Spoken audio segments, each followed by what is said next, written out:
What is up, everybody? Welcome back to Blood Splatter Chatter. We are live, and this is the kickoff to what hopefully is going to be a big badass summer event where we're doing 8 foreign horror films across 6 weeks. And we're kicking it off with the movie that I feel like kind of put foreign horror on the map here in the States, at least, and brought our attention overseas to the wider world of horror with Ring 1998. And with me, my brother from another, missing link himself. What up, my man? You are on mute. I'll preempt that. Okay, he knows. What up, dude?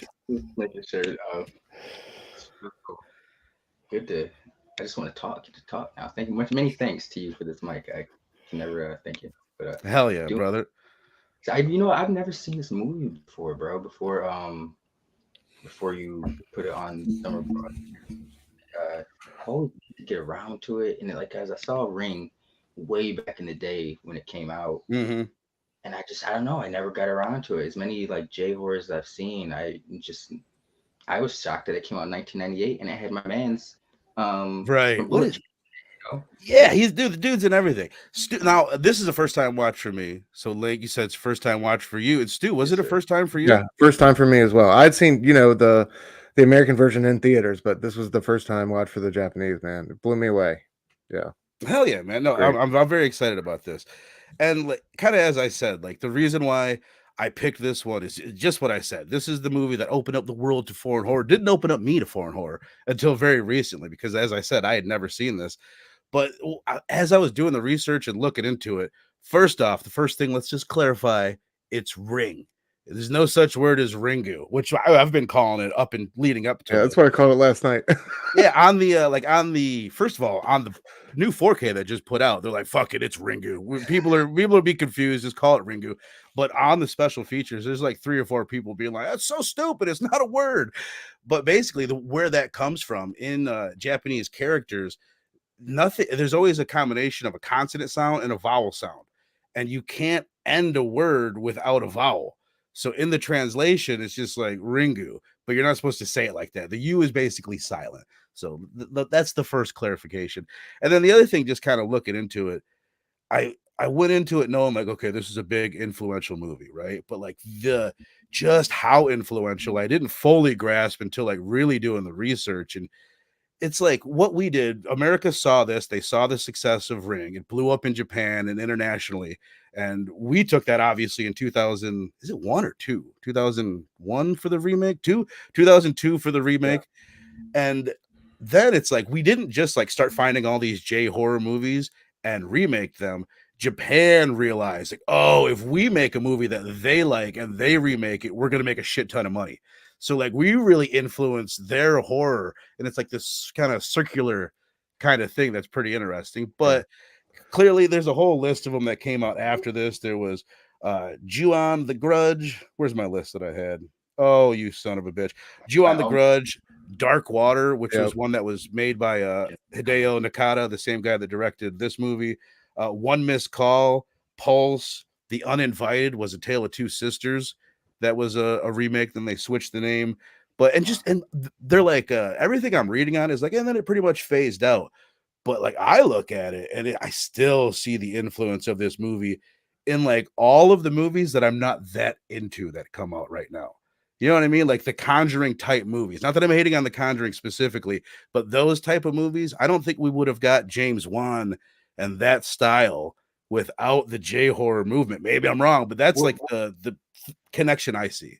what was Paranormal Activity? I even see some influence in that. With the Totally. whole seeing some. I mean, they're not the first to do it, but Right. the whole seeing a reflection through like the TV and looking behind them or stuff like that. No, I think this movie was super influential. You know what? The Grudge. I always get this and The Grudge mixed up for Yeah. some reason. I haven't seen that either. And this is another thing that I'm glad you reminded me of that I kind of just to put up front as we go into this summer abroad. Like when we did Zombie Fest, I was like, oh cool, I'm gonna show people the way of the zombie. And that is not what I'm doing with I'm just fucking hoping and praying that my recommendations are good. Cause I'm diving into like a world that I'm really unfamiliar with. So the plan is for this to be a learning experience for me and hopefully at least one other person Yeah, along the dude. way. No, you got a great lineup for this summer abroad. So I think it's going to be a success, man. Hell yeah, man. Quickly, we'll say what's up to the chat. Nick in the house. Nick, man, I could have been on this one. Wait, ring? Oh, hell no. The Benja up in here. Rose Ninja. acting, my brother, and E popping in early. I appreciate you guys. I really do, man. And Fable, Hell my yeah. brother Hey, from another. Fable. Shutter is a good one too. Yeah, Fable. That's another one I saw Hell yeah, on bro. some Good list. call. I guess let me make one more distinction before we dive into the ring more specifically. The other is like all J horror movies are Japanese horror, but not all Japanese horror is J horror. Like J horror is specifically, they're talking about these like moody, atmospheric, slow burn ghost stories usually that have a blend of technology thematically somewhere in it. So, and again, I haven't seen very many of them, but I'm One Missed Call is definitely one I'd recommend. I really enjoyed that viewing experience. I remember watching that one and being quite affected by it back in the day. I don't want to think spoil anyone's announcements, but I have a feeling that's going to be coming up on a show of a friend we have sometime soon that you guys will be seeing a review for that. But yeah, let's kick it off, man. I'll just say for a really really quick review, I enjoyed the movie. I had a very hard time a lot of times. I watched it twice, but the first time you can't help but be influenced by how many times I've seen The Ring and that I've seen was it Scary Movie 1 or 2 that spoofed The Ring? Anybody remember? Or was it 3? I don't. They all 3? blend. Right, Was it? right.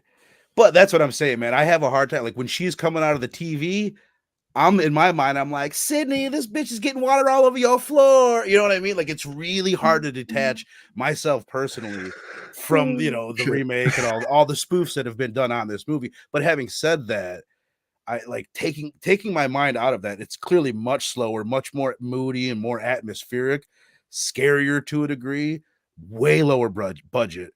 Like the remake has better camera movement, better acting, in my opinion, and just a better production value, like way better. But there is something that the original has that they just can't recreate in America. There's something special about it. There's a creepiness to it that we can't quite recreate. It never has been. And just so much iconic imagery. I bring up all the time when I'm trying to make the intros for these. Some movies are harder than others. In this, before I even started to make the intro, I'm like, okay, I'll get creepy crawling hands. Like you know all the images that you're going to be able to use, and it's just like that to me is a really important feature of a movie to have these memorable visual moments. But Steph, my brother, first time watch for you. Super curious because I was telling Stu before time. I know you're not the biggest ghost story fan, but you are a big fan of horror from this era. So lay it on me. What was your experience like, brother? I enjoy this one. I think you summed up everything I was feeling about it perfectly. It's way more moody and atmospheric, but I think like the remake is way more stylish. It's better production. The ghost girl she comes out the TV, I feel is way more effective in the American version. Hmm. Um, this one had, it's almost like akin to like the 2003 Texas Chainsaw remake, Hmm. as opposed to like the first one, where it's like some people don't like the 2003 one because it's just all style. There's not really nothing to it. They say, but I feel like you could say that to like the American Ring compared to like the Japanese one. Like there's like the whole it's I don't know.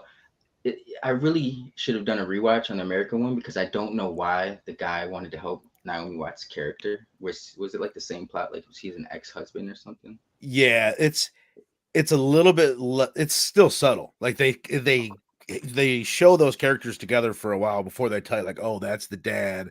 They kind of sneak it just like they do with this one. It's not overly noticeable, but it's even more subtle These two in world's the worst ring. parents, by the way. Yeah. Good Lord. Yeah. Go feed your kid, dude. What are y'all doing? Yeah. I did enjoy it though. I did like the subplot, I guess you would call it, of Bullet Train dude having like that ability where he touches things and picks up like the history of it. I think That that was surprised me. I didn't see that coming. Yeah, he has like yeah. psychic abilities, and later on, it seems like she does too. In a way, she's touching the well and she's getting readings, and Was he touching her? Like, cause Oh, I don't know. I just know that he was having visions, and at one point he just says, "I have some special abilities." He's Yeah, like, "I'm kind of a mutant. No big deal." yeah, You yeah. guys remember how the American one? I was gonna say the first one, the American one ended because I felt like it was. Didn't she get like fucked over, or did she end up saving herself? I don't quite remember. I It's think I think it's the same deal with the finding out that it's a copy of the tape and that she forces I think her kid to make the copy. I think she puts his hand to the machine or something like yeah, that. yeah. And then he asks her like what's going to happen with whoever watches that, and then it just like she doesn't answer him, and that's the end of it. I It's just a think. little bit more ambiguous where you don't know how it's going to go down. You don't know that her plan is to take it to her sick father and that. What up, Sal, my brother? Yeah. I thought it was kind, they had to get What too up, far ahead. Sam? I thought it was kind of a dick move on her part in this one, where she's Yeah. just like, "Sucks, got him fucked over. Now I'm gonna go fuck someone else over." Yeah. Right. Like, Like, hey, Dad, you had a good run. Right. Well, what's funny is the influence from what It Follows. Like It Follows and Smile. Like when Smile came out, everyone was like, "Oh, that's kind of like It Follows." And now after rewatching this, I'm like, "Oh, It Follows was kind of like The Ring, where you've got to pass it on through, and once you pass it on, you don't have it anymore." Yeah. Yeah. I don't think I've Very seen true. it fall. Oh Oh, man, you it's haven't so seen good. It Follows? It's fantastic, dude. Wow, it's 2014. That's one that I would figure if I would have guessed, I would have been like, "Oh, it's in Steph's top 10." Like honestly, I think so. I mean, it's a good one for modern It is. horror. Very But something. Stu, my brother, I'm sorry, Steph. Did you still have more on your overall thoughts? Oh no. But it's the STD one, right? Where it's like, Yeah, Yeah. oh, check it out. Yeah. But But Stu, my brother, what'd you yeah, think, dude? I loved it, man. I do think like originally I thought I guess I was conflicted with like some of the because the American one was so embedded in my brain. This is being the Mhm. first watch on the Japanese version, but like I really appreciate so many things about this. I love how quiet it is. I love the sound design. I think those two things are really perfect about this movie and the way they help build suspense and kind of like trigger reactions. Like you get used to that certain sound when they pick up the phone and like Mhm. that's bad news. And I love the way that was executed throughout the film. I still love her coming through the TV at the end for the finger, like the no fingernails, like her hand on the floor, and that one shot of her eye, dude. It was just those That's two things crazy. exactly. That like it was so little and it was so few, but like again, that's one of the things I love about this movie is they really chose their moments to show you Yeah. those like twisted contorted faces, and I like how they really pick their spots with the horror. And it like that one moment when the mom, I love when she goes to see the house of the dead kid, and the mom's like, her stuff is upstairs. She goes up in the room, she turns around, the mom's right there, and that's kind of creepy. And then like the whole way you revisit the memory of her finding her dead son in the closet was just like it's all of a sudden and the strings come at you. And I thought they did that so well time and again. That was I just like one of my favorite parts. And it's not like they don't go over, it doesn't go like crazy violent or it doesn't get like super visceral, but I just love the way they keep that sense of uneasiness and like you don't know when the hammer is going to drop throughout. I thought it was right. so well done. Even like the reveal of God, I'm gonna mess her name up. I know it is Sadako, I think is her name in this Yeah. one. Yes. Sadako. The reveal that there is a little girl involved doesn't happen until like the 55-minute mark. Like Yeah. you don't know what the hell is going on, and that's a lot of people that like the original over the remake. That's kind of what they say. It's more ambiguous. Like even the Was she? videotape is a It kind little of. less on the nose. Oh my bad. No, to your point where like the ambiguity of it, it's like I feel like I don't think Naomi Watts was a detective, and she's like a reporter The in She's a this, right? journalist. reporter. Yeah, Yeah. a Okay. journalist. Yeah, I feel like that plays into the whole like the detective thing played into the mystery of the OG, the Japanese one. That totally. helps complement it. Yeah. What I noticed, because I did throw on I keep on wanting to call it the original too, the fucking remake. When I threw it on last night and I watched like, for about an hour and 20 minutes until I went to bed. Actually really enjoying it. Strangely enough, after watching the original twice in a row.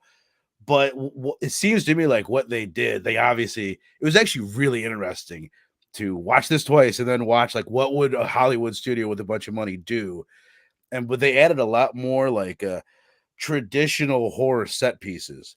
Remember, like the horse going under the boat, and the guy kills himself in the bathtub. There's just like a bunch of like very traditional horror set pieces, and this has like almost none of it. You have like 3 moments of horror, maybe 4. You know what I Yeah. mean? Throughout the whole thing, like It's maybe very subtle. 5. Yeah, super subtle. But one thing I did notice, because I hear when people sing this, the praises of it, like they never rely on jump scares or loud noises to get their scare. It's like they do that, and it is really effective. That moment, Stu, that you mentioned when the mom of she opens up the closet, there's just this loud like Yeah. crazy face, but it's like it worked and it was effective, but it was probably a little too effective because it was so goddamn influential. Yes, exactly. Definitely. They like the jump scares is definitely a thing. And I'm not saying this movie birthed them, but it was definitely Right, like right. I don't there's no sense in avoiding that It's as like the definitely same something leaned argument on. that people make with 28 Days Later. Like, yeah, there might have been one running zombies before that, but 28 Days Later made that a commercial. Popularized. Exactly. I mean, we even said at the time, like Return of the Living Dead had running zombies, but it was played for laughs. It was a different thing. It wasn't as influential. It wasn't, oh, and then all of a sudden there was a fuck ton of zombie movies with running zombies. It's like, no, you're right. That happened after And 28 help days. me out. Both of y'all have seen more horror movies than I have.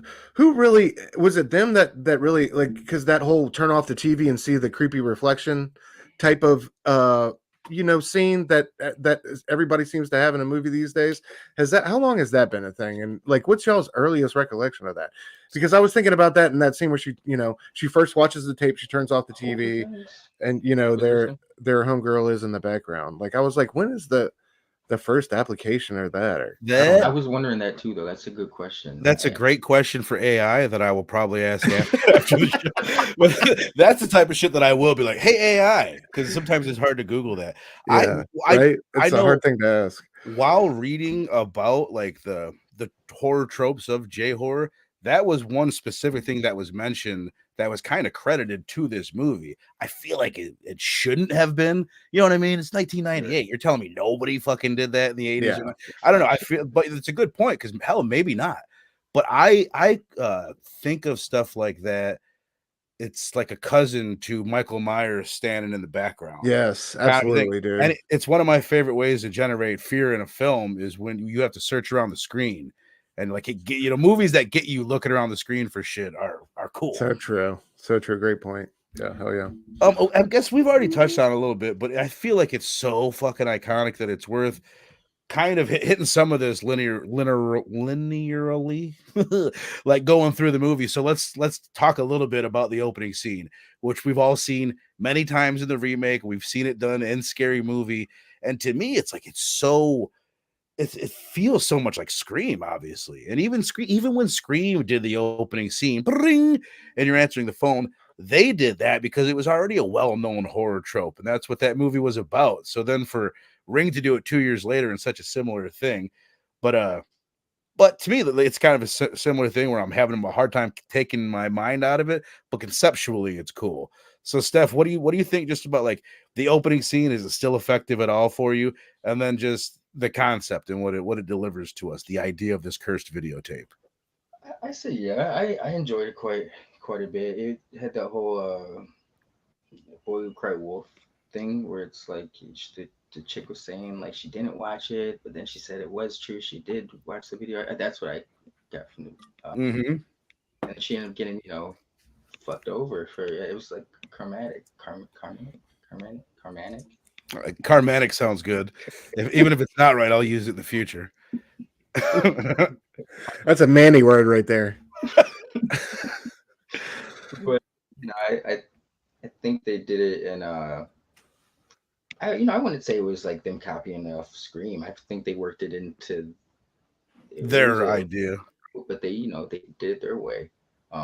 It set up the tone for the movie. It kind of established the tone for the movie for like the rest of the runtime. So I respected it.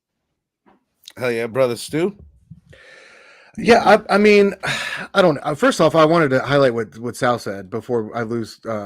Oh, Like, I appreciate the mystery of that. Like, I love how we followed, them just kind of unraveling that throughout the movie. And I did, just going back to what you said, Bruno, about the revelation of the sisters and who was who and what was that. I love that little flashback. I thought that was a great a great little set piece to catch us up. And like I love how it crossed realities with her grabbing her arm.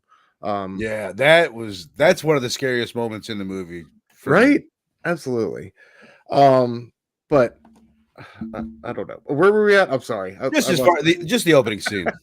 Yeah, the opening scene. So what it reminded me of was chainmail back in the day. I don't know if any of y'all remember this, but I think it's stuck in its time, but at the same time, it's timeless to me as being 16 years old in 1998. Chainmail used to get, like, I remember these used to get letters in the mail that said, if you don't pass this on to 7 more people, you're going to get cursed and you're going to die. You know what I mean? I felt like it took that concept and kind of took it to another level. I love the idea of like VHSs and the VHS that sticks out at the hotel room, the odd one out. Growing up in that era, this felt very real and visceral to me.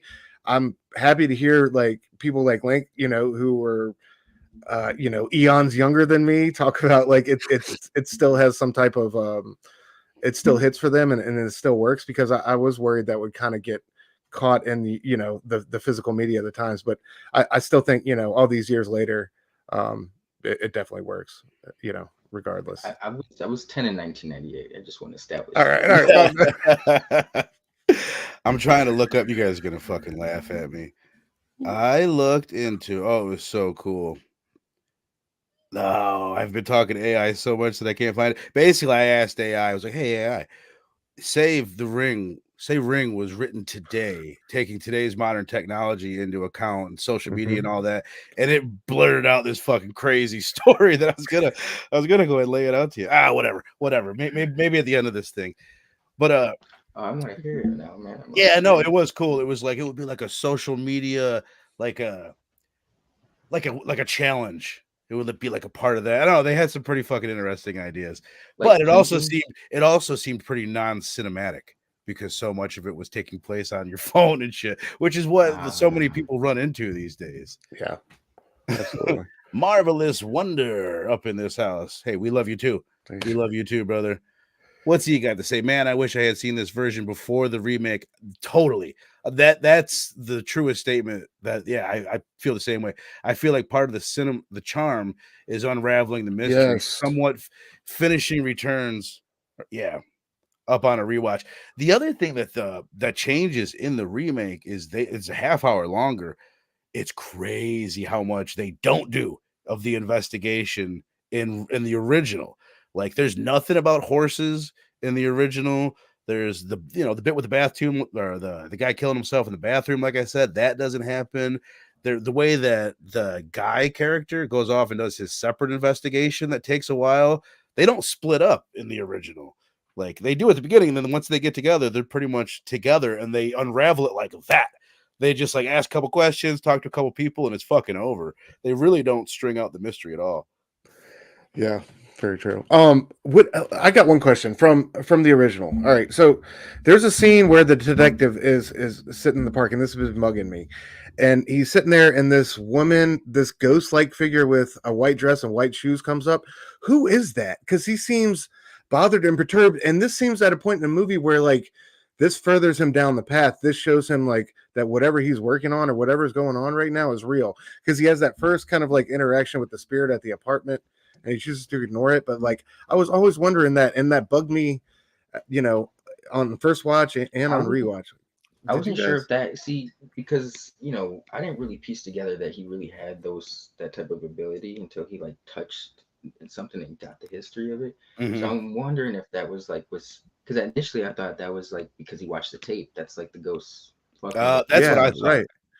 But then it's like now you could beg the question, maybe that was part of his ability, like he is already experiencing stuff like that. Yeah, and he was like, "Is it you?" Like it sounded personal, like he had a relationship with him. I'm really curious, man. If anybody in the comments, anybody watching this on the rewind, if you know, put it in the comments below, because that same thing, man. Like another difference in the remake is there's a lot more like haunted moments that they have. Like where there's a little bit of a dream that the female protagonist has in this one. There's a couple small moments, but there's way more of that in the remake. Yeah. But to answer your question, I have no fucking idea. Well, I'm glad it like encourages me that y'all are just as confused as I am, because I had no idea what was going on. He says, "Yo, why don't you just put that VHS in the slipcase for Speed 2 and peace out?" All right. Okay, we've touched on them a little bit. Our main characters, the Raiko and Ryuji is how I'm going to pronounce their name. What is that guy from? I'm going to go ahead and look it up while I'm asking you guys this question No, because I he's in think- so much. And I man. think Last Samurai was like his big crossover, and then from Yes. there it was Yep. like, yeah, he's been in everything. Last Samurai, He was just in Shogun on FX. where Shogun, he was great in that. Mortal Kombat John was Wick good. 4, Mortal Yep. Kombat, Bullet Train, Rush Hour 3, Man, Wolverine. Yeah, Yeah, he gets around. He And gets Silver around. Samurai. He was the Silver Samurai's son. He was. Yep. Yep. Oh, he was in Lost. Damn. Oh shit. Yeah. Yeah, cool. I thought they were because the acting I think in the remake is really good. I forget that actress name, but she's fantastic. The other guy, fun fact, the boyfriend, the ex-husband in the remake is the porno maker in X. I think I said that on both the X shows that I've done. Martin But that was Henderson. like, yeah, Yeah. that's fucking crazy. But He's I also think, in the classic Torque with Ice Cube. I will say that every time we talk about oh, Martin good Henderson. God, this guy. You know what? I remember when Twerk was coming out. I was excited to see that because that was like. Bro, I saw it in theaters with my little brother. Yeah. Oh no! Every time you say it, I think you're saying twerk, and I'm like interested for a second. Then I realize you're talking about torque again. Twerk. Yep. They're twerking. But I think they had very subtle performances, and like you could watch this and like not pick up almost anything that's happening Mhm. between them, and that there is a relationship. But I think that speaks to the cultural divide and just how more straightforward we are, and how much more I don't know the right word, like subdued, whatever the opposite of straightforward that can't be taken negative. That's what I mean. I'd You know say what I more mean? reserved, shy. Yeah. Yeah. Probably, some would say more respectful. Probably. Yeah. Yeah, you could definitely say that. I mean, that's one thing, again, just like researching about the culture. It's all these things we know, but just like that, a lot of like just talking about how much more they're socialistic, I guess I would say. They're more concerned about the group, and we are really like individualistic. But it's so interesting where they're two like competing ideas. When I read like, oh, what is the Western traits? I'm like, yeah, that all sounds fucking right. So that's how it should be.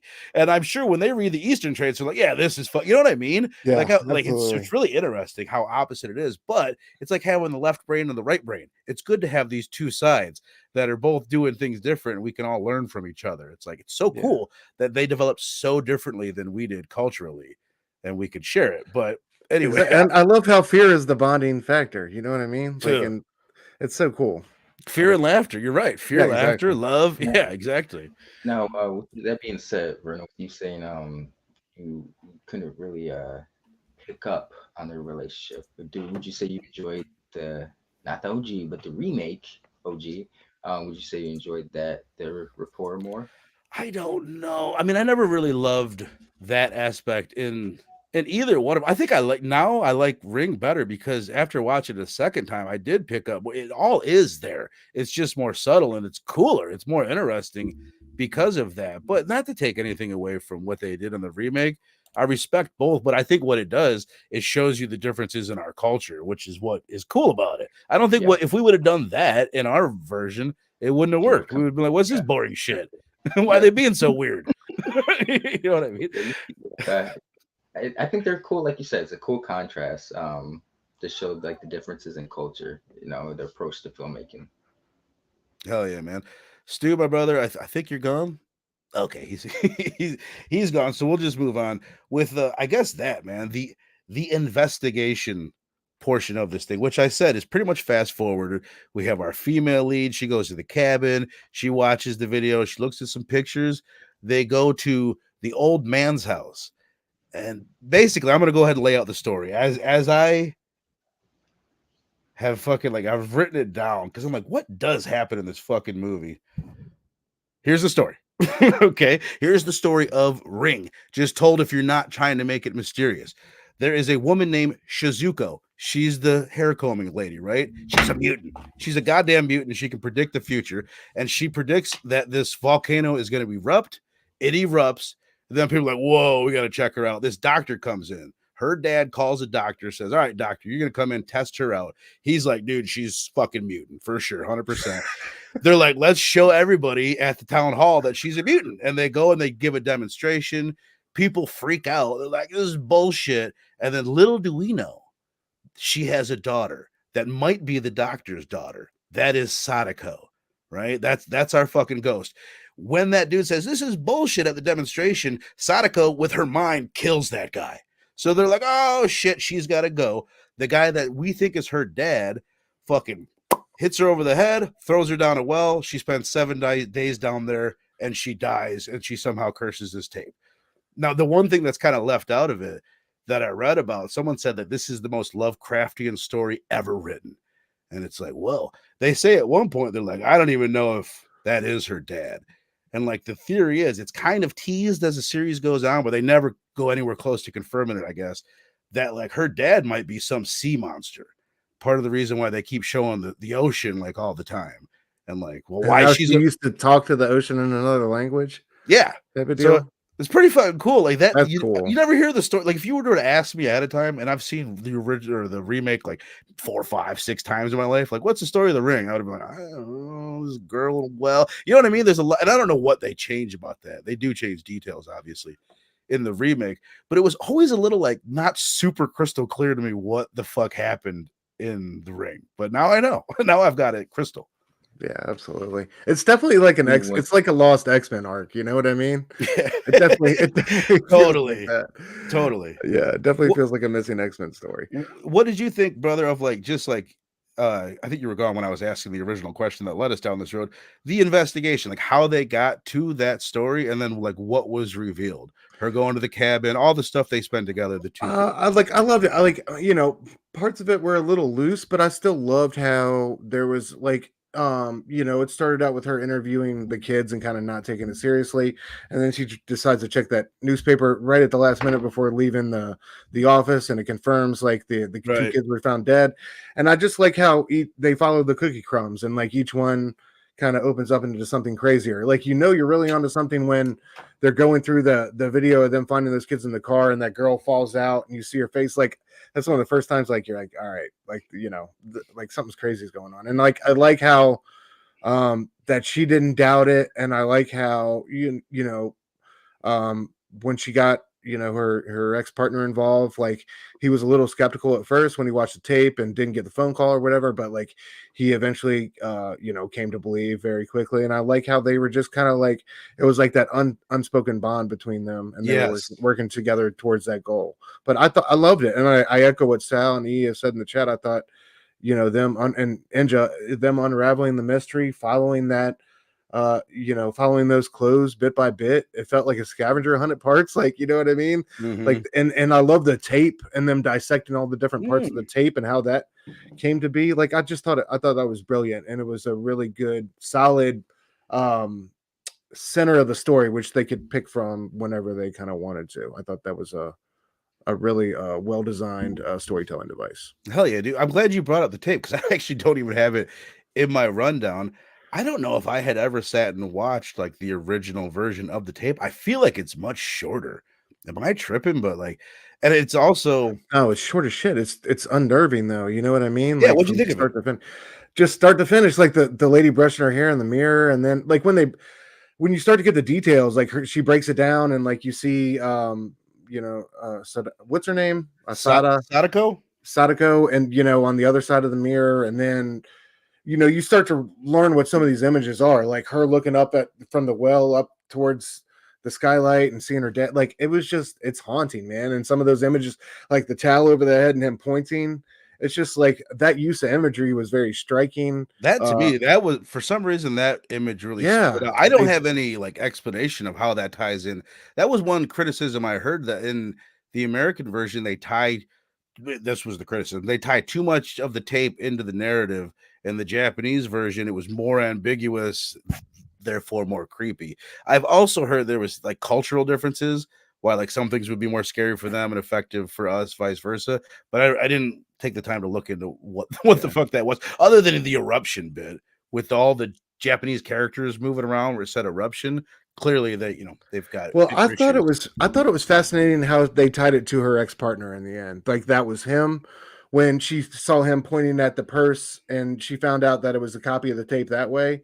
You know what I mean? I thought that was like, has that been him all along? And then it begs to like the symbology of that, him pointing with the white hood over his head. Like I felt, and that's going back to that question I asked about him seeing that character in the park. It felt like not only the fact that he had this child with her and basically like abandoned it, not been a father there, not been there for the kid, but like it felt like he had some previous grief or pain he was carrying. You know what I mean? That he was trying to get through. And so I thought it was really unique that they used him as like that ghost character in the end to communicate that like the tape was the way I never that knew she had that been that was him. spared. You're saying that Yeah, guy because with when she sees him in the reflection of the end, she calls out his name, and it's the ghost of like the guy with the white thing over his head, but she uses his name when she okay. calls out to him. So that's why I was like, Was oh shit. didn't that happen I in was the like, remake too? Now that you're saying, I'm thinking it because then the old dude from Torque wasn't he like behind Naomi Watts at the end or some shit like that? He's the one that she crawls out of the TV and gets at the end of the movie. That it's the same as it goes down pretty much the same way. yeah. That is a quick way to refer to him though, Link, the guy from Torque. So Fucking hell. What was I gonna say? Oh, you made me think of something. Son of a bitch. Steph, did you have any thoughts on the tape? One thing that I noticed in the American version of the tape, which I love, I think the American version in some ways is cooler. There's more money behind it, and it's fucking cool. The ladder falling, like it's interesting how they filmed that and everything too. They did weird shit with the shadow, but anyway, there's like nails going through people's fingers. There's like moments of like real visceral violence in the American version, and none of it in the Japanese version. But Link, had you seen it before, and what did you think of the Japanese version of the tape? I think it worked. Just the whole the whole tone of the movie. Everything was more subtle. Where the American version is way more flashy and stylish and in your face, and a little bit more gritty. Mm-hmm. This one kind of its ambiguity leaves it up to the imagination a little bit as to what really is what it all means and stuff. So I think it kind of added to that whole creepiness of the mystery of it, not really knowing what was going on in the tape. Right. What's Sal? Oh, he says that's towards the crazy. end of the movie that it might not be her dad. I thought that was funny. They're like, why would her dad kill her? He's like, maybe it's not her dad. I'm like, still might be her dad, but dads could kill the baby. It happens sometimes, or the kid. But I like to think of some sea monster as actually being That's awesome. her father. Oh, I know what I was gonna say, Stu. Just you saying that it felt like the dad had some kind of like trauma in his past that was going unspoken. In the American version, he mentions about there's a conversation between him and his son, and he's like, my dad wasn't there and it fucked me up, or he was a bad dad. He basically talks about trauma inflicted by his dad in his childhood. So there's a lot of things that are implied in this version that there was subtext in the original that they make text in the remake, which is the Okay. American way to do it. Yeah, kind of expand it, absolutely. flesh it out. And then they also took the kid from Sixth Sense and pretty much put him in the remake. Kind of. It's not the same actor, but they're like, what's hot right now? Freaky kid? Can we find a freaky kid? Put him in there because he's way more creepy in Did the y'all remake. keep waiting for him to have like a more insidious role in all this? Mhm. And I did too. Totally. Like I thought it was gonna break real bad for him at the end, but he came out unscathed, surprisingly. I mean, Yeah, my no, man was like talking to ghosts and shit. I thought, and like, Right? Like nothing happened. My man, Eddie. and Yeah. they weren't very interested. Yeah, it is kind of weird. I wonder if that reflects like the different roles of youth, or it probably reflects budget more than anything. Where just like they could find a like more expensive kid over here in the States a little bit more easily. We got two sections I want to hit before we rate this thing and get up out of here. There's two like majorly iconic scenes that are in both the remake and the original. The fake ending, which if they ended it after the well scene, I still would be like, pretty fucking cool movie. But the final ending that we've touched on, it really like cements it as a fucking all-time classic. But Link, what did you think of just that scene where they go to the well? They think that that's their goal, right? Which is kind of like this what am I trying to say? Like, where they're thinking a little bit too highly of themselves. All we have to do is find her, and if she has contact with us, she'll be okay. It is like this, like weird Just plot. embrace the skeleton. Yeah, just go find the body, and the curse is going to be over. But it's weird how they do it. And it's like such a strange scene going down this well and pulling up the water. But Steph, what did you think of it? It wasn't a bad scene, but I felt like it kind of ran a little bit too long. Like I It got the point of it pretty quickly, but I just there's a that I feel like that I saw quite a few scenes of them like pulling up water, and then she gets tired, then he's got to go down there, and it wasn't bad, but they could have definitely trimmed that down a little bit. Yeah, I mean, I thought it was cool, but the whole time I'm like, why isn't he just fucking reaching around in the water? Why do you gotta Yeah, it get was all the really water out before you take out can the find what's well, in there? You're just standing, kick just feel it, around. yeah, yeah. And then the whole weird embrace she gives the skeleton, like I said, where it's like I thought did she kiss it? I thought she was gonna kiss it, or she like It's I thought she died low key because she like put her head down, and I was like, oh, the curse didn't wasn't lifted, these motherfuckers didn't. But I love it. I mean, Sale agrees with me. I felt like draining the well was unnecessary. I wholeheartedly agree. yeah, Wholeheartedly. bro, get down, shit. And bro, how you got her pulling the buckets up? Like, get your ass up out of the water and do Well, some work, I thought girl. I thought the same thing, but it's like, I wouldn't want to go down that fucking well. At I first, I know, was like, but oh, I wish it wasn't daylight. Like, why is it daylight? It would be scarier. But the fact that it's like the ticking time bomb where the sun is going down, and basically once the sun is down, her time is up. Which I think they could have done a better job of just making more clear somehow. Like it was clear enough, but yeah, it could have been another thing the remake did way better is just say day 1, day 2, day 3 instead of the date. It's like, God damn it, I don't have fucking didn't keep my calendar with me for this fake date. When did Like I this don't movie know come how. out? December? Yeah, what Like day did we start on? I forget. But that's but very true. I think that I'm if they would have just left off with them, figuring out the well, the police cars there, the blankets on them, I would have been a little disappointed because I feel like they had mhm, almost got lucky. Like you said, there was like all we need to do, we figured out the way. She just needs to be embraced, she just needs some love. And it's like, how you don't even know how this curse was put on a videotape. You don't know everything that's going right, on. Why would you assume like this is how it would just as it wouldn't have. I don't know. I do like the fact. I mean, like you said, that's what makes it stick out. That's what cements as a classic is that whole. Oh no, they're still fucked up. They right. fucked up.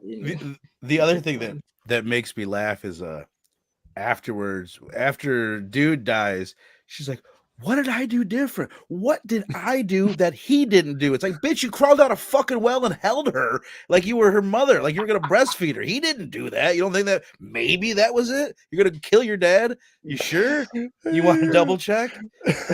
You want to talk to AI first before you kill your dad?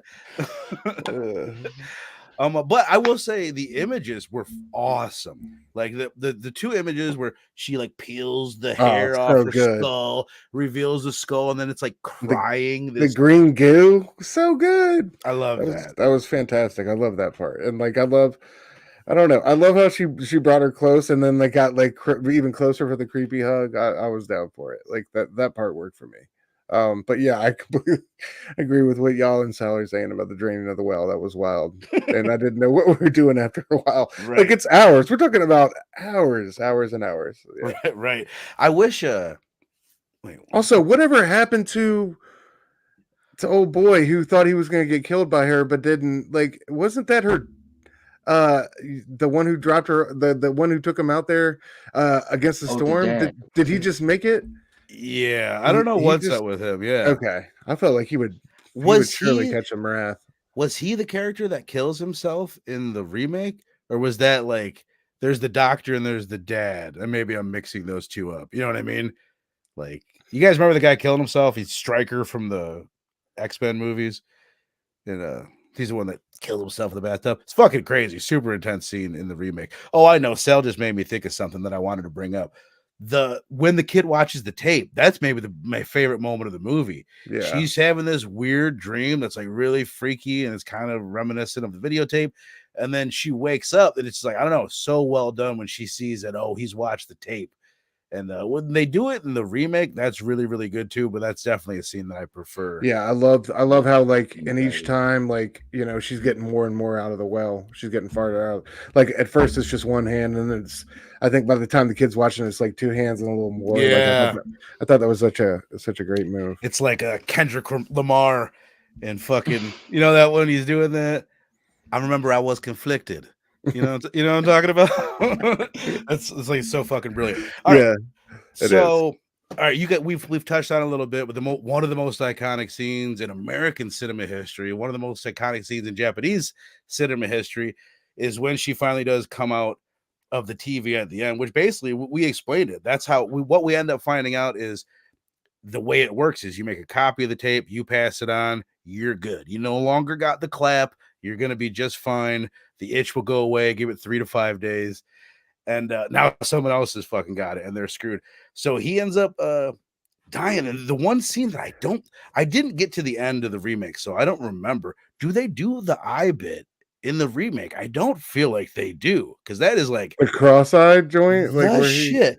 Hold on, let me actually. I've had slides that I could have been doing this whole fucking time that I haven't been doing, but this bit right here, this jam, dude, that I used for the thumbnail.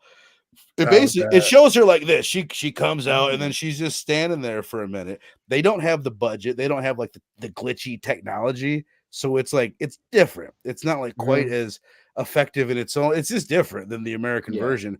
But when she's just standing there, and then it zooms in on this, which is evidently a male. Like they switched actors just for this eye shot, just to add a little bit more eeriness to it. But so fucking cool looking and iconic. And I'll be legit. I don't think I've ever even seen this image. I never had seen a clip of that. Like, I don't know. What did you guys think of this version of the ending? That stuck out to me, the eye part, because I think Stu was talking about it. I was referencing it earlier when he was like, you know, the look and how it, like that look seems like it would like the eye almost seems contorted. So the outcome of her victims would definitely be, you know, the contortion of their bodies. But no, I don't think they had that in the remake of the American one, because everything they was show like, her face. I know that, like they actually like yeah, you can see her face, which I don't like in the remake. but like you said, Americans have to, everything has to be in our face, explained to us. Love exposition. But I think you know, maybe it was like a budgetary thing where it's like, you know, they didn't really have them, because, you know, you don't see, it's her head's down the whole time she comes out the TV, as opposed to like the American version where she's, you know, it's very in your face, you know, so they want to see everything. There's something just like Asian about. I mean, don't fucking take it the wrong way. It's just because it's her fucking eye. Come on, you know what I meant. But there's just something like more Asian about this like fucking look, where I can see like I don't know. It's so fucking bizarre, and I don't know. I adore it. But yeah, I don't know if it would have played the same way to American audiences if they would have mimicked that. I don't know. I'm doing everything I can to get myself canceled before the summer's over. So I said this is what this is gonna turn out being. I started this with the best intention, but it's just gonna turn out us going around the globe, fucking shit out of every country and saying ignorant American things about no longer allowed in Denmark. Son of a bitch. Stu, do you have any thoughts on this end? Nah, I will say I feel like we've talked about the American version too much tonight. Like I feel like this is fire though. Like I love like this, like, you know, this version of it. And I love just like the little details we got. Like we said, like the hands with no fingernails and the eyeball. I thought that worked. I wish we had different death scenes though. Like him just looking all contorted and like cross-eyed at the end is like. Yeah, I know, budget, bro. Like, but at the same time, I will say, like, I think that girl at the beginning. Yeah, exactly. In the American version, it was cooler her coming out of the TV for the most part, but like, even then, I think like her death, like his death was like Naomi Watts kind of discovering him in that chair, like at the end. It wasn't like that. I think this would have been like the one time to give us a truly explicit look at how these kills went down. You know what I mean? And like that would have been very cool. Like that's my one gripe in both like the Japanese and the American version. But otherwise, dude, does it get more iconic than this? Like seriously, this is it, man. I mean, influenced so much from here. Definitely much respect to this movie, but like sometimes there's so legendary movies that have if you don't see them past a certain point, it's like by the time you see them, I Agreed. don't know. I feel like it's unavoidable to help Yeah. compare and contrast to the Totally. things Very that fair point. influence. Very fair point. That's something I was Absolutely. gonna say at the gig. I first of all, I get what you're saying, Stu. Where it's like I totally get what you're saying. We've talked a lot about the remake, and this one is due just a conversation about it. But for me, that's fucking impossible. It's just it was such a big I movie, and it's I one I've feel seen you. so much that I can't. I just like what you're saying, Steph. I can't separate myself from it. It's absolutely impossible to do. But what's weird is I've heard people say like, "Oh, I couldn't take Scream movies seriously after Scary Movie." I never had that issue. You know what I mean? But No, also, and this I always thought the ghost face was kind of silly looking, and maybe that's part of it. But with this, I can't help it. It's just no, but and this was such a moment. I remember us prank calling our friends after this movie 7 days. You know what I mean? Like it was one of those moments in American cinema for sure. And like Mhm. you know all that, and like you said, like the historical impact and all that. Like it's not something I truly took in like the full brevity and the extent of until like you know doing the research for this episode and seeing like you know how much of a game changer this truly was, dude. Right. Yeah. I think just to touch on that for just a second longer, even like we'll be getting at the end of this little experiment, we'll be getting into Martyrs, the new French extremity. And I wonder, like, that was like 2000, right around torture porn era, right? When they were, it's pretty much torture porn French version. But like, I wonder if that would have been as successful if it wasn't for the ring, even in France, because I'm just assuming, I'm guessing if we had this kind of impact on their market, I have to assume we have this kind of impact on every market around the world. And just us turning our eyes overseas, like it probably had to have boosted all those movements that happened. So it's like it didn't just affect us, it didn't just affect Japan, but like I bet it affected France and all the other places that had big booms since then, you know? Yeah, without a doubt. Hells yeah. All right. Well, you guys ready to get up out this bitch and rate this bad boy? You guys down in the chat. If Oh, yeah, you've let's do it, seen dude. Ring, not to be confused with Ringu, let me get your rating out of 5 down below. Missing link, my brother. What did you think, man? Overall. Overall, man, on its own, I would give this one a 4. Like there's just before because it's so iconic, uh, and how much it's influenced. But I do prefer certain things Mm-hmm. with the American, you know. So I feel like with that little ding, you know. But it's great. I mean, it's fantastic. You know, I think it still holds up. And it is indicative of a certain time, you know, like video Mm-hmm. VHSs, phones, and shit like that. But I think it still holds up well. The fact they did it with such a modest budget compared to the American one, and it's the subtlety. It works. You know, Mm-hmm. I would appreciate it more visceral kills. A little bit more, but Mm-hmm. they do fine with what they have. But a little more would have been appreciated. But it still works. They do wonders with what they did do. So I appreciate that. Respect it. Hell yeah. Down in the chat, you guys, when you put your rating, put whether you like the remake. If you've seen the original, put which one you prefer. Because, like I said at the opening, this is one that a lot of people prefer the remake, and I get it. It's got a lot of different moments. It's got a lot going for it. It's one of those things you can't recreate. But Lick, what do you think if you just had if I could put you on the spot? Do you think you prefer the remake? Shit, I didn't hear me. I have not seen the remake in a while, man. But just Yeah. going based off my enjoyment last time I saw it, I would probably say yeah. Like I feel like you have to kind of watch this one to Mm-hmm. appreciate it. It's so subtle. If you're not paying attention, it's just gonna be scenes on the screen for you. Um, the remake is you can just kind of throw it on in the background. I can appreciate that a little bit more. You know, Right. it's easier watch, I'd say, with the remake. So I would probably say I appreciate that a little bit more. I totally get that. I agree as far as the easier watch. You have to be in the mood to watch this. And if I'm fucking keeping it 100, when I first put this on and I watched it for the first time, I keep in mind I do have in the back of my mind always that I'm gonna make other people watch this and do a review. So there is like shit in the back of my mind that I'm trying to get out of it. But I was like, fuck, this gets slow at times. fuck, man. You know what I mean? Like it's pretty slow, but like when it hits hard. And then I needed that remake or that rewatch to get the remake out of my head. I needed to watch this thing twice, and it helped me so fucking much. But 4 from Link. Stu, my brother, what you got, man? I'll go 4.5, man. Yeah, definitely. Just because I think, I would go 4, but just 4.5 on historical significance and what this movie meant to the horror genre.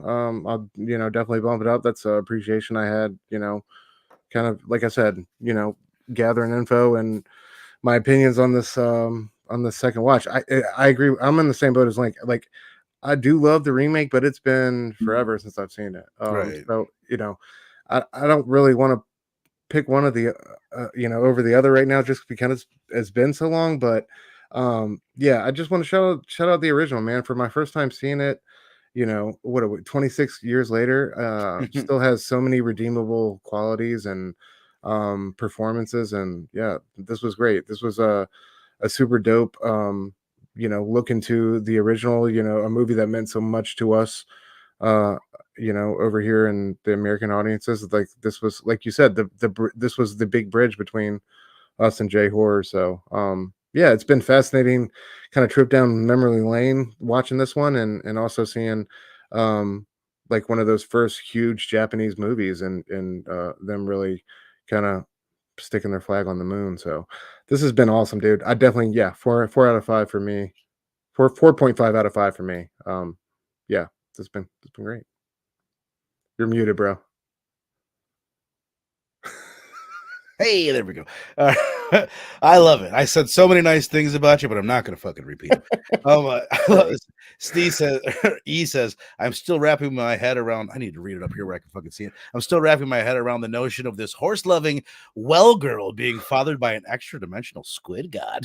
What the fuck? Fable says, remake over the original, but if you saw the original first, it was still a banger. I think he just said the key thing. It's kind of, I think this is whichever one you see first is the one you're gonna prefer. And I don't even know, it'd be for my money, what do I prefer? There are things I think I would fuck. It's easier to watch Ring, the remake. It's easier to watch The Ring, the remake, because of the entertainment. That's a part of it. It's just more entertaining. The other one is more atmospheric. I think I have like more respect for the original, obviously, because it's the original, and I always appreciate atmosphere a little bit more.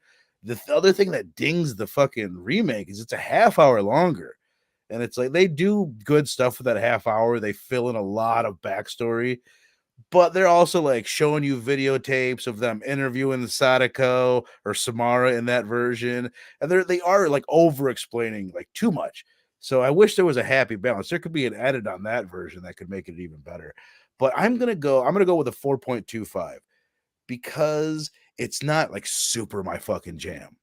Like I really like, as far as like my enjoyment of it, it might be around like a 3.75, but it's so important of a film. And honestly, the transfer was really good. It's got great special features and good commentary, which also bumps it up a little bit, and I appreciate. But yeah, just the visuals, the impact, the influence, the moments, and the atmosphere. It's a fun, chill, not fun. Fun's not the right word. It's a cool movie. It's one of those fucking cool atmospheric movies that, like I said, I'm so glad I've seen. Like, if you've never seen Ring and you're like a big horror fan, you got to check it out. It feels like you've already seen it, and you kind of have, but still, like, I feel like it's one you got to check out. There's definitely a couple of lags, but like for the most part, it keeps you, it keeps the pace quick, and it keeps you on your toes as a viewer. It's not right. It's not a big snore fest. There's like moments where they'll do strange things. Like she's at her house in between like some key moments, and she's like sitting on the couch for a minute, and then she just lays down and goes to bed. It's like, okay, I guess we needed her laid down. You know what I mean? It's taking its time in a way that it doesn't in the remake. So it's Very more true. of a slow burn. Yeah, but not too slow, I would say. Right. It's got the moments. When the moments, it's just like we say before. Sometimes you want that slowness, so that when you do get that moment, and it's been 30 minutes since anything scary has happened, and she reaches out and grabs her arm, it's like it's more effective because of that. Yeah, well said. Hell yeah, man. Sal gave it a 4. Fable gave it a 4. I think I highlighted a few of them as we went. Obama, fuck bitch, you haven't been here in months. Fuck him. I'm not highlighting your comment. Fuck him. All right, so this is gonna be the last time. This is gonna be the only time I'm gonna go through the Summer Abroad lineup again. But since we're here and it's the beginning of it, we'll shoot through this bitch just one time, and we do have a bonus episode coming up this Sunday. Super excited about this Man. with our giant, massive Summer Abroad, Summer Abroad, Godzilla -1 show. Super stoked about this. I know Link's gonna be there. Rockin' Robbie Billups is gonna be there. And I reached out to John Hammer Time Holshoe because he just got back from Japan, who was knocking at my door while I'm wrapping up. We're live in here. We're John Holshoe was one of Robbie's best friends. He just got back from Japan. He's putting up all these pictures of him in Japan like 14 days ago. And I reached out to him to get him on this show. And then Robbie's like, bro, get him on the Godzilla show. He's one of the biggest Godzilla fans on the fucking planet. So I did get him on it. He's going to join us. Very excited for that. We'll talk Godzilla -1, and then we're going to do a bit of Godzilla trivia. I don't know who out there is hip to it or whatever, but the trivia stuff has been doing pretty good on the channel, and I've set up what should be pretty fun. Oh yeah. I'm gonna get my ass kicked, but it's gonna be fun. Yeah, I'm just kind of curious. What is your how much Godzilla have you seen? Like, what's your era that you're into? Because I know you're a kaiju guy. Like, are you a Godzilla guy? I do enjoy. I've seen a handful of like OG Godzilla films. My cousin was really into it when we were younger, so that was like my exposure. And then that segued into him loving the American version as well. So I'm familiar with that. The Matthew Broderick American version, I mean. Right. Which is like I've been doing a lot of Godzilla research, and it's crazy how much everyone hates that movie. I think I liked it. When I was a kid. Yeah. But basically, what I think it's going to be for you guys tuning in, and anybody that's interested, is John's the Godzilla guy. I'm going to make it John versus all of us. We're Godzilla, and he's some little Japanese man that we're going to try to fucking kill. And we're going to put all the questions on him. But Stu, my brother, real quick, man, what did you think? What did you think of -1? Give a preview for everybody. I loved it, dude. It was, I love the setting there, post World War One or post World War II rather, and just the special effects with Godzilla, and just I just love the menacing aspect of him. Also, I did not know bro had like Wolverine style healing powers. Like he is a next level problem here. So yeah, dude, this is fantastic, man. Great film. I'm sad I can't be a part of it, but I can't. I know, me too, man. Yeah, it's gonna be a great show.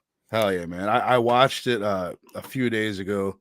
Loved it. It's just so good. I've been like on a Godzilla kick separate from this. I didn't even know I was doing the show. It wasn't like prep for the show. I put Gojira on the original one day, and I just started like watching all these old ones and kind of enjoying them. I'm not going to say any of them like blew my mind, but they're cooler than I thought. But then I put this one on, and it's just the best one. Dude, I could watch the attack scenes and like all that action time and time again. It's fantastic. So badass. Hell yeah, man. So that is Sunday at a special time, 3:30 Central Time, 4:30 Eastern Time. And who gives a fuck, PT? You know what I mean? Nobody fucking cares about that. Next Thursday, Robbie's coming back. I don't know I think I got Link. I think I got Stu. And we're going to be talking about Suspiria. We're going to Italy. We're talking about the biggest Italian horror film of all time. One of the biggest films of the 70s and just a fucking banger. The following week, Denmark. We're going to Denmark for Speak No Evil from 2022. Know barely anything about it, but it's supposed to be great. Hong Kong Slasher. This one's going to be on a Sunday. I'll keep you guys posted on the exact dates and times for all these things. Follow me on Instagram if you want to know more specifics. Blood.splatter.chatter. Dream Home, Hong Kong Slasher. The Ritual. Yeah. This one from UK, Netflix. Original? Is this a Netflix original? Or is this always on fucking Netflix? I don't know. That's a wild ass movie though. Filmed and Netflix bought it out. That's what I think. Right. David Bruckner directed film. This one, Parasite, was won Best Picture a couple years ago, the year it came out. So obviously a big deal there from South Korea. I know nothing about it. Pan's Labyrinth. This one's Fable's pick. Hopefully Fable's back by the time we do this. Let's go. Hell yeah. I'm so excited about that. Guillermo del Toro. Such a great pick. I bought it. I've never seen it. I'm very fucking excited about that. And I've also never seen Martyrs, French Extremity, supposedly one of the hardest films ever to watch. So yeah, that is Summer Abroad. And then this Monday night, I will be on Pop Culture Philosophers for Interview with the Vampire. Anybody on there with me? Any guys? Anybody? All right, son of a bitch. Great film, though. Yeah, I'm taking Fable's fucking spot. So Fable, if you get your Wi-Fi kicking by then, and you wanna, if you want my spot, just let me know. It's no problem. Yeah. And then I don't have your thumbnail for this week because I couldn't fucking find one. But Stu, Steph, they do a great comic book show every Wednesday night on at Dr. Doom's Fan Club Supreme Clientele. You guys want to tell people about the show? Yeah, man. Just breaking down comic books, new releases, and the comic books of yesteryear. I think we got Frankie Castle coming up with our boy Spelio here in the next week or two. Can't wait to get awesome. that scheduled. Yeah, dude. So we've been doing a lot of new releases here lately. We're gonna take a break and go back over one of our favorite Frank Castle story arcs with Frankie Castle by Rick Remender. Classic, but yeah, can't wait for that. So y'all check us out every Wednesday, 9:30 p.m. Eastern on the Dr. Doom's Fan Club on YouTube. Hell, We're gonna show motherfucker. probably the beauty of this run. We know he's not too fond of it. Exactly. Robbie's a hater, but that's sometimes he hates, that guy doesn't know what he's talking about when it comes to comics. Yeah, fuck he did. I mean, horror maybe, comics. I don't even. I don't think he's into them. But anyway, Sunday, 3:30 Central Time, Godzilla -1. Go check it out, man. It just dropped on Netflix. It could change your fucking life, I swear to God. But all right, you guys are the best. I really appreciate all you guys down in the chat. Hopefully this is gonna be a fun thing, man. Hopefully I don't drive anybody away by doing all these horror films. So if you support what we're doing, if you like what we're doing, click the like button, make sure you're subbed up and share it with your friends and all that stuff if you dig the idea. So I appreciate you guys, and we'll see you next time. As soon as I find my shit, let me do the Fable. Where's my brand?